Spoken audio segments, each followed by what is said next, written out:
What is up, App Nation? It is Steve P. Young, founder of appmasters.com, the place you go when you want action-packed content related to helping you grow your app downloads and your revenues. And today I brought on a special guest, Andrew from Paddle. He's the CMO of paddle.com. Go check him out if you haven't. We want to talk about the breaking news that just happened. Okay, a federal judge, and I know you already know, but a federal judge just announced that Apple must allow us app developers to be able to accept payments outside of Apple's ecosystem. Now, I wanted to bring Andrew on because he knows the ins and outs of payments. Right, Andrew? So tell us, what is your initial take on this? Because this is hot off the press. We think this is really interesting. We've already seen loads of app developers win users on the web and then monetize them there. But now this is a big shift because Apple was able to charge fees and put up disclaimers and warnings if you tried to push people out from the app experience to monetize on the web. And now they can't, which, is a really interesting shift because there are millions and millions of app developers who now have the option to monetize on the web outside of Apple's ecosystem. It's not just the fees. There's also a quicker turnaround on your cash because it doesn't get held up in the Apple ecosystem, which means you can turn it into more growth. There's also better attribution. There's also better retention. There's also the ability to go and target large audiences with performance marketing. So there's a whole bunch of different benefits, but that developers need to be really, really aware of what they are doing when they start on this journey because it is a bit different. What is that then, Andrew? Fundamentally, Apple has been able to charge this fee for so long because they take care of so much. Yes, there's all the distribution. They've been able to distribute apps to billions of users around the world. But there's a bunch of others on the payment infrastructure side, the non-sexy side of the house. They take care of chargebacks. They take care of fraud, all the fraud tooling. They take care of international sales tax compliance everywhere around the world. The buyer support, all of that stuff is just handled. And that's why app companies can be so lean. They can be lean revenue generating machines because Apple takes care of lots of the back office stuff that other businesses have to build out. Now, if you start monetizing on the web, that suddenly becomes your problem. So there's freedom, but with freedom comes real responsibility.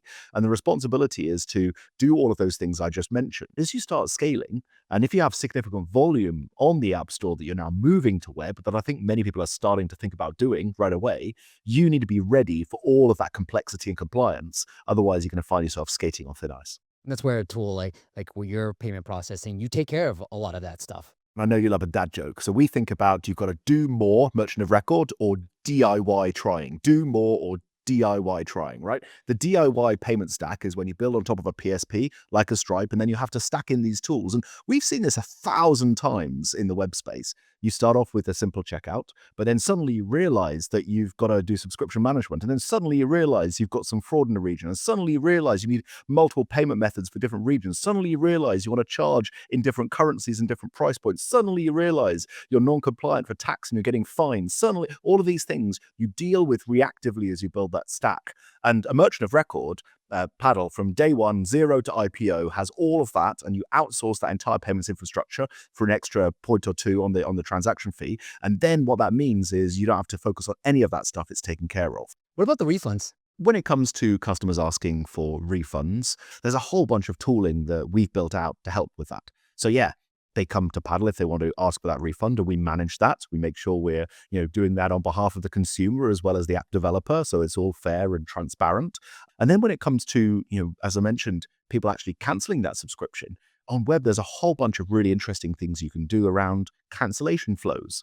For people who want to cancel, asking them perhaps, do you want to downgrade your plan instead? And we've got case after case of app developers and software businesses who, by introducing a very small amount of friction, and this is not in any way trying to stop people canceling, that's really important, it's introducing a little bit of friction to do two things.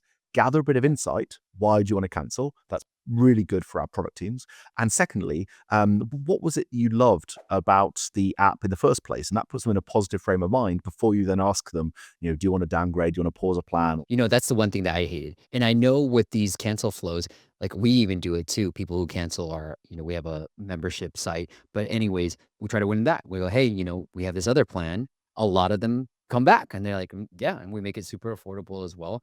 I love that everything. I haven't even thought about half the things you thought about, Andrew. So I'm super glad that you're the one talking about this, not me. But I think this is a fundamental, I think this is a huge shift in the app market, in the app business, that allows us app developers to open up so many different doors than what we were able to do before. Anything else you want to add? The key thing is to go and experiment. There are Yeah. differences in these models. Conversion rate might change, retention rate might change, the audiences you're targeting might change, the creatives you use might change. So this is an area to experiment. Yes, the fee difference, but also there's all those other benefits I mentioned as well are worth chasing down. We're super happy to dive in on that front. I know you'll be helping app developers all around the world do this process. I'm sure everyone's asking you for it right now. And when it comes to the merchant of record model and checkouts and dealing with cancellations, dealing with failed payments, all the technicalities of this, we are super happy to get an expert on the call or get an expert on email and help, because I'm really aware a lot of this will be new to the app development community. If you remember one thing, you're going to make more money because of this change. You're going to be able to have more flexibility in the way you can offer different packages. Because, Andrew, one of the things that Steve and I talked about on Fix That Funnel is we're always used to offering yearly, monthly, or weekly. And it's like, why can't we just do all yearly, but have basic premium platinum? Like, this opens up the doors a little bit better. I feel like we're so limited. I've seen apps like Life 360 do this, and the way they're doing it's super complicated. I think it opens up those type of opportunities too. It really does, and the complex billing models you can do on web, all of that is pre-built in Paddle. But you're right, like you can do some really interesting things, and it's worth also mentioning we're already pre-integrated into places like RevenueCat and Adapty. I know loads of app developers already have some tooling in place for entitlement management, and I think this is going to emerge and evolve really fast right now. So I think it's really worth people testing and trying all the different tools out there, because when we see an opportunity like this, we know builders are going to build. One thing I just thought about too, Andrew, was we'll have all that data, LTV, all that stuff within Paddle. So we can't figure this out within Apple's ecosystem, but Mm. on Paddle, we can see the LTV of a user. You guys will predict that. So all that will be there. And so all these other tools that we've had to implement as app developers will all be there within Paddle and the attribution. Like those two alone is enough for me. I'm done. That's all I That need, full, Andrew. that full I'm stack excited. experimentation is really exciting, right? To be able to know all the way from audience targeting through to the time they churn, that's a really interesting kind of full view that we can now start playing with. I love it. Well, check out paddle.com if you want to learn more. Andrew, thank you so much for coming on such short notice. We made this happen quick to really talk about the impact of this change. No stress at all. And I'm over in the Bay Area in a month or two's time, so I'm going to hit you up for another lunch. Let's do it, baby.